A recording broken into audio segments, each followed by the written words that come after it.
መጽሐፈ ኢያሱ ወልደ ነዌ ምዕራፍ 1 የከነዓን ድል መሆን።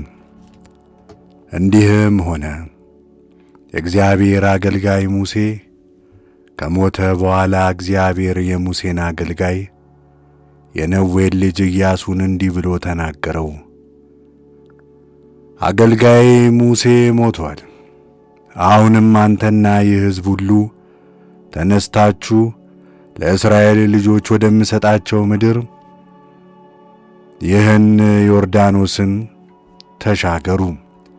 ለሙሴ እንደነገርኩት የእግራችሁ ጫማ የሚረግጠውን ቦታ ሁሉ ለእናንተ ሰጥቻለሁ። ከሊባኖስ ፊት ለፊት ምድረ በዳ ጀምሮ እስከ ታላቁ ወንዝ እስከ ኤፍራጥስ ድረስ የኬጣውያንን ምድር ሁሉ እስከ ፀሐይ መግቢያ እስከ ታላቁ ባሕር ድረስ ወሰናችሁ ይሁን። በሕይወትህ ዘመን ሁሉ የሚቋቋምህ የለም።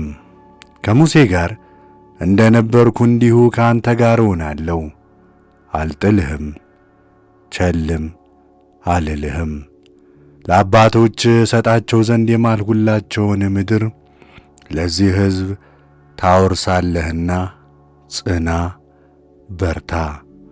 አገልጋይ ሙሴ እንዳዘዘህ ሕግን ሁሉ ትጠብቅና ታደርግ ዘንድ ጽና፣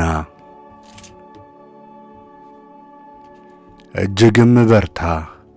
ሁሉን እንዴት እንደምትሠራ ታውቅ ዘንድ ከእርሱ ወደ ቀኝ ወደ ግራም አትበል። የዚህ ሕግ መጽሐፍ ከአፍህ አይለይ።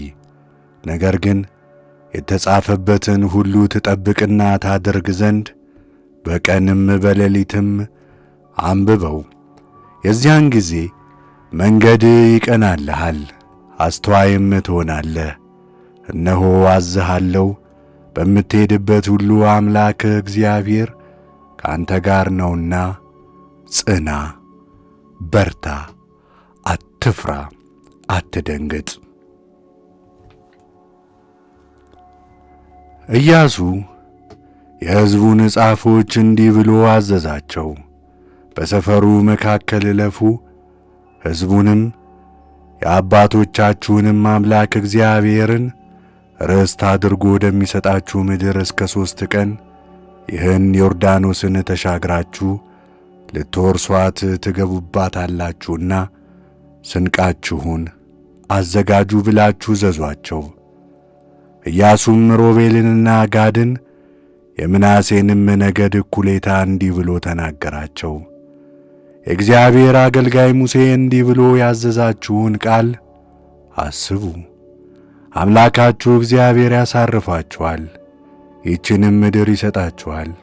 ሚስቶቻችሁና ልጆቻችሁ ከብቶቻችሁም ሙሴ በዮርዳኖስ ማዶ በሰጣችሁ በዚህች ምድር ይቀመጡ። እናንተ ጽኑዓን ሁሉ ግን ታጥቃችሁ በወንድሞቻችሁ ፊት ዮርዳኖስን ተሻገሩ። ለእነርሱም ተዋጉላቸው።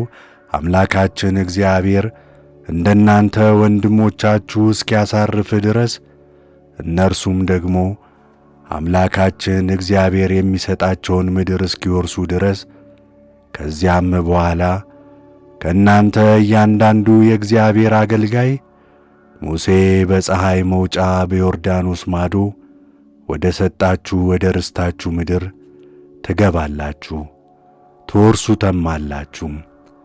እነርሱም ለኢያሱ እንዲህ ብለው መለሱለት፣ ያዘዝከንን ሁሉ እናደርጋለን፣ ወደምትልከንም ስፍራ እንሄዳለን።